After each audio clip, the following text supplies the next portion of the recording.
Bom, então agora vou convidar o Dr. Rafael Bernardon, que vai poder contar um pouco para a gente como o Ministério da Saúde tem atuado e firmado parceria com outros setores para melhorar os cuidados com depressão e reduzir os suicídios no Brasil. O Dr. Rafael Bernardon atualmente é o coordenador geral de saúde mental, álcool e outras drogas no Ministério da Saúde. Muito obrigado por sua presença. A palavra é sua, Dr. Rafael.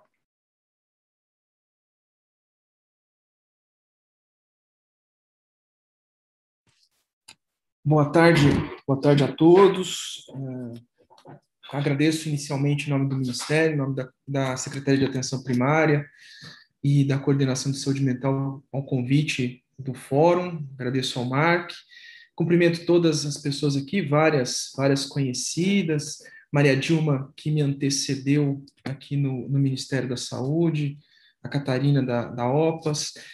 Não vou repetir, algumas coisas já foram comentadas, já foram faladas, e vou tentar me ater aqui às coisas que não têm sobreposição.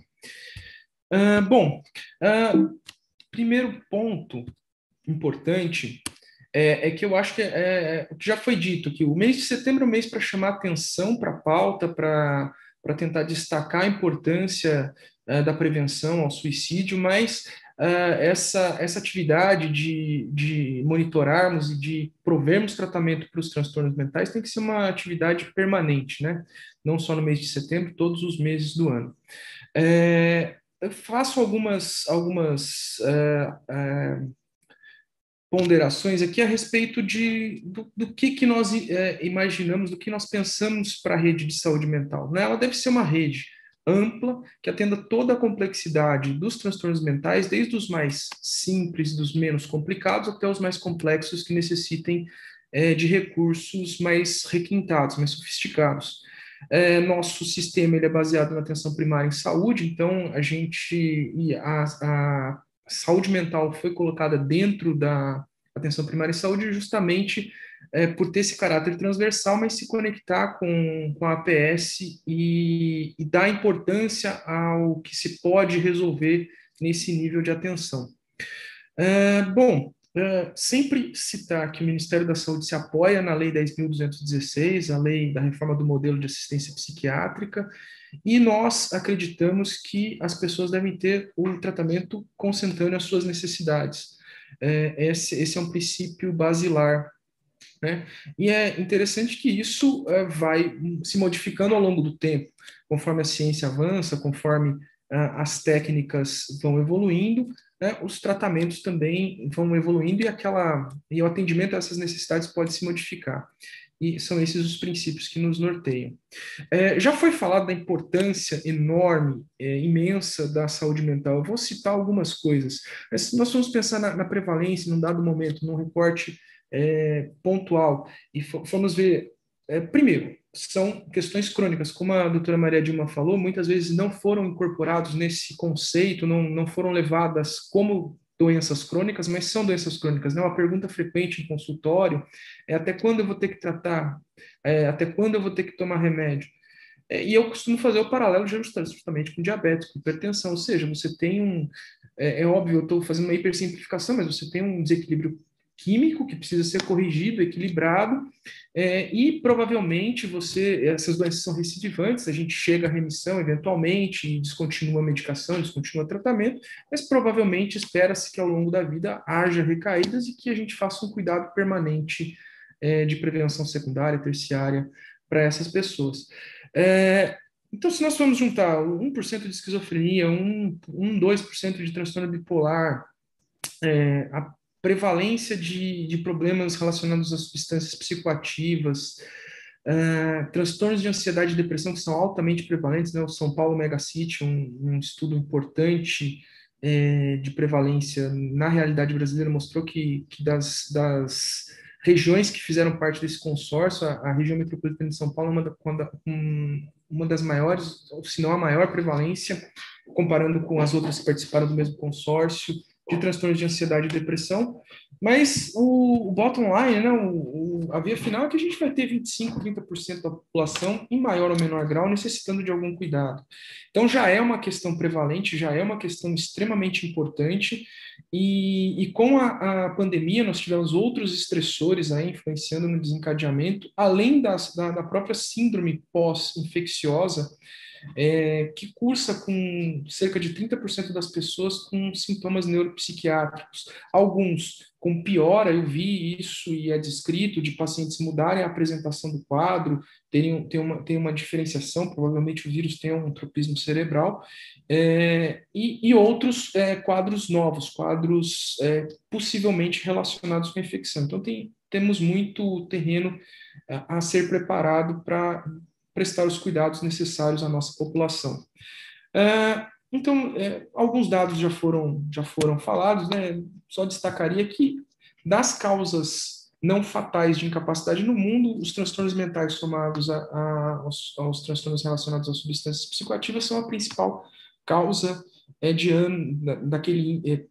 são a maior causa de incapacidade no mundo, medido através de anos vividos de forma incapacitada. Então, a importância é tremenda, o custo social, o custo em sofrimento é enorme.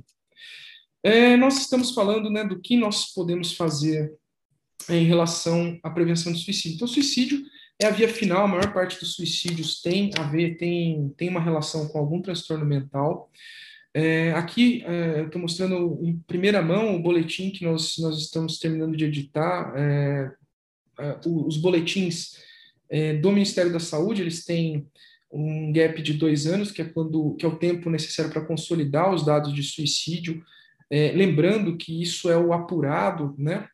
A gente pode ter, e provavelmente tem, subnotificação, tem um campo que eu estou estudando já faz tempo, e eu pedi para a SVS para nós nos debruçarmos, que são as mortes cuja causa básica não está nos códigos que a gente usualmente apura para suicídio, que são as causas externas e a violência autoinduzida, tá no X e no Y da CID. Então, essa é a nossa mortalidade relativa por 100 mil, e percebam que há um número pequeno, porém crescente, entre crianças, que já foi falado aqui, e entre adolescentes de 14 a 19 anos, um aumento bastante importante ao longo dos anos e contínuo, né? Nós ainda não detivemos isso. Como a Catarina falou, em todo o mundo, ou em boa parte do mundo civilizado, as taxas de suicídio têm caído. Nas Américas, e particularmente no Brasil, nós temos colhido frutos de uma política que nós entendemos que precisava de ajustes importantíssimos, e que vinha tendo como resultado, além desse, que é um indicador final muito triste, que é do aumento das taxas de suicídio. Para que vocês tenham uma ideia, eu vou reforçar bastante esse indicador. Estamos apurando esse período, 2010 2019. O aumento em números absolutos foi de 30% mais pessoas se suicidaram comparando 2010 a 2019. A população cresceu cerca de 12%, então tem um aumento enorme, significativo. Além disso, população de rua, altíssima prevalência de transtornos mentais, e na população carcerária, que é algo também que eu sempre abordo nas minhas palestras. E esses são os motivos dos gestores, em 2017, né, sob a coordenação do Quirino Cordeiro, né, nós estamos numa gestão de continuidade, Quirino, Maria Dilma e eu, pactuarem mudanças na política de saúde mental. Não tem nada de extremamente radical. São mudanças evolutivas. Para que os senhores tenham uma ideia, e para o público também tenham uma ideia, há críticas a grupos que vociferam e alguns grupos estridentes e barulhentos contra exatamente isso que eu estou apresentando para vocês. Pactuação de diretrizes clínicas, pactuação de monitoramento da rede de atenção psicossocial com metas, indicadores. Nós aceitamos uma limitação na expansão dos leitos psiquiátricos em hospitais especializados, e naquela época nós só tínhamos 19 mil leitos, eu vou explicar o significado disso mais adiante.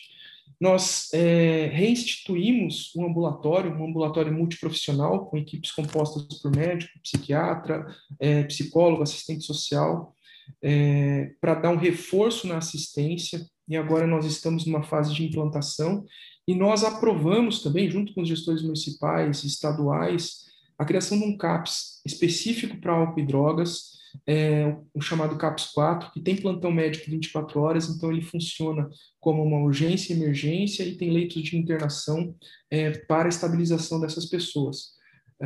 Mais adiante eu falo da nossa ideia a respeito da expansão da rede de CAPS 4. Então, se houve algumas entidades muito críticas, também recebemos um amplo apoio, inclusive da Abrata, né? Nessas mudanças. É óbvio que entre a mudança em 2017 e a efetivação da mudança de cultura, da readequação dos gestores, isso tem um tempo. Então, como a Maria Dilma colocou, né, a gente está num processo de construção. E dessas mudanças pouquíssimo radicais foi reinserir o hospital psiquiátrico na rede. Isso é comum, qualquer sistema público de saúde de excelência, por exemplo, NHS no Reino Unido, ou o sistema canadense, possuem hospitais psiquiátricos. A questão não é a existência ou não do hospital, mas é a qualidade, é a adequação técnica, é a presença de equipes multiprofissionais em número suficiente, é a ambiência, é a arquitetura estar de acordo com o século XXI, a gente ter evoluído e ter reformado esses espaços, né? É essa a questão que se impõe. O hospital dia, as equipes multiprofissionais e os demais pontos de atenção já existiam na rede. E aí nós temos uma rede plural que busca atender toda a complexidade dos transtornos mentais. Sem exceção, né, os serviços eles são complementares. Vou falar mais adiante a respeito de algumas ações, mas um dos pontos que criticam o governo federal por não apoiar a desinstitucionalização, nós acabamos de aumentar o programa de volta para casa em 21%, que é um benefício financeiro que o Ministério da Saúde repassa a pessoas que ficaram em longas internações asilares. E em relação ao suicídio, eu sou o vice-coordenador do Comitê Gestor da Política Nacional de Prevenção ao Suicídio, que é uma política que busca implementar a lei de 2019, a chamada Lei Vovó Rose, que trata da prevenção de automutilação e suicídio. Bom, depois da mudança na Política Nacional de Saúde Mental, houve a mudança na política de drogas, não vou me deter nisso, basicamente um reforço, uma volta de adoção de parâmetros científicos na política de atenção às drogas, e a condução passou a ser de uma secretaria especificamente criada para isso, que é a Senapred, onde o meu amigo Quirino, que, como eu disse, iniciou esse processo em 2017, está como secretário. Não vou me deter nessa questão específica. Então, isso foi uma apresentação que eu fiz em 2018 na Câmara dos Deputados, acho que na Comissão de Seguridade Social e Família, para mostrar o quanto nós tivemos de diferença nesses 2 anos, nesses 3 anos que se passaram. Então, vejam, CAPs nós aumentamos cerca de 7%, as SRTs 30%, se nós formos ver 40% das SRTs, que são as residências terapêuticas para desinstitucionalização das pessoas, foram feitas a partir de 2017. Os leitos em hospital geral aumentaram. Agora, veja, os leitos psiquiátricos especializados, mesmo nós tendo pactuado que não passaríamos dos 19 mil que existiam, eles diminuíram 28%. E isso, por mais que a gente saiba que é necessário fortalecer a atenção primária, por mais que a gente saiba que é necessário reforçar as políticas de prevenção, a atuação em educação socioemocional nas escolas, reforçar a resiliência nas crianças, por mais que a gente saiba isso, a gente não ter o pronto atendimento, pronto socorro para as pessoas que estão em urgência e emergência, e nós não termos a possibilidade de tratamento em regime de internação, que é comum a qualquer crise, a pessoa numa crise de asma, a pessoa numa crise hipertensiva, a pessoa num infarto do miocárdio, ela vai ser internada. Eu tenho repetido isso, se alguém já me ouviu, desculpe a repetição, mas nós em geral, temos uma conduta protetiva e uma conduta defensiva da vida. Então, em geral, uma suspeita de um quadro potencialmente fatal faz com que a gente deixe a pessoa em observação. E na saúde mental, nós estamos muitas vezes impossibilitados, porque não temos onde acolher essas pessoas para que a gente preserve a vida e que a gente estabilize quadros, por exemplo, num quadro de crise aguda, psicótica, num quadro de ideação suicida, muitas vezes nós somos obrigados, eu acabei de sair de um PS, onde eu estava no Hospital Psiquiátrico da Vila Mariana, agora com a Unifesp, onde diuturnamente nós tínhamos que escolher o mais grave do mais grave do mais grave para internar, porque não há leitos suficientes e não há retaguarda quando você lota o seu PS, você não tem, na cidade de São Paulo especificamente, para onde mandar pacientes, né? Acho que a Brata, lidando diretamente com pessoas, eles devem ter esse registro de queixas dessa dificuldade. Aqui, só repetindo, mas de uma forma diferente, o avanço na rede tem sido contínuo.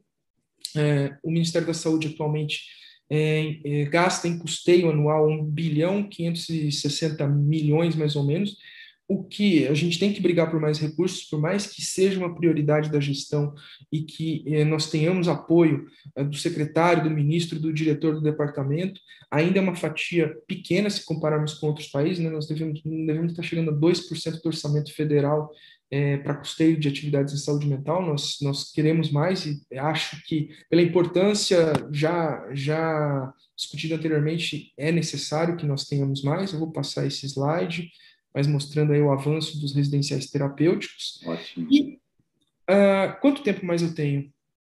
Já acabou há alguns minutos, doutor Rafael. Acho que se o senhor puder concluir, assim a gente continua durante o debate. Ok, então eu acho esse dado importante, né? A diminuição dos leitos, ela não foi acompanhada de aumento de leitos no hospital geral. Eu considero os dois complementares, enfim, não vou discorrer sobre isso. Mas isso nos dá a cobertura de 0,7 leito por 1.000 habitantes. É 1/10 da média dos países da OCDE. Ou seja, isso certamente tem impactos e há estudos que demonstram isso, que geralmente quando os países têm menos que 0,3 leito por 1.000 habitantes, os indicadores de morbidade e de mortalidade começam a piorar, que também demonstrando o quanto que as populações prisionais estão infladas de doentes mentais graves. E, por fim, nossas diretrizes são a implantação da Lei 13.819, que é a Lei Vovó Rose. Nós pretendemos estruturar uma linha de apoio às pessoas em risco de suicídio e automutilação, atuar com saúde na escola, tanto em álcool e drogas, que já são programas que o Ministério da Saúde tem, como na educação socioemocional, no aumento da resiliência. Reforço na atenção às crises, nós queremos expandir a rede de CAPS 4, é um CAPS diferente do CAPS 3, que tem médico 24 horas, nós queremos que o CAPS 4 passe a atender todos os transtornos mentais, reforço na atenção primária, programas de capacitação para as equipes de saúde da família, trabalhar com evidências científicas. Nós estamos elaborando linhas de cuidados, algumas estão para ser lançadas, e protocolos clínicos. Incorporação de tecnologia também é importante. Eu vi a Priscila da Sul América, não sei o quanto a governabilidade, mas a Sul América é um dos planos, por exemplo, que nega a eletroconvulsoterapia. Eu sei que não está no rol, mas, por exemplo, a Bradesco, ela tranquilamente autoriza a eletroconvulsoterapia. E uma das tecnologias que nós entendemos importante incorporar no Ministério da Saúde, dentro de toda a ética, seguindo as diretrizes do Conselho Federal de Medicina, e provavelmente só em hospitais de escola, eletroconvulsoterapia, pensando na estimulação magnética transcraniana, cetamina, que também é um tratamento simples, barato, que pode fazer muita diferença nessas crises, e a expansão da rede ambulatorial. Então, eu vou deixar outras questões para o nosso debate. Desculpe ter me excedido, obrigado. Eu agradeço a sua apresentação, acho que é muito estimulante a gente ver aí o progresso das políticas públicas, né, para os cuidados às alterações de saúde mental, né, e aí a dedicação do Ministério da Saúde nesse respeito, né, a esse respeito, e em grande parte foi por isso também que o Fórum passou a se dedicar a esse tema, né, então o membro do nosso Conselho Consultivo, o doutor Eduardo Macário, foi quem trouxe de forma muito como uma emergência que a gente discutisse isso, né, e convidou a doutora Maria Dilma a fazer parte também do fórum, né, assim como a Soraya, que aqui eu percebo que já mandou alguns comentários, também participasse, Soraya Carvalho aqui, que escreve no chat, para que esses temas pudessem aí permear os nossos debates sobre doenças crônicas e fosse priorizado, né? Então, acho que fico muito contente que o Ministério esteja priorizando cada vez mais o tema.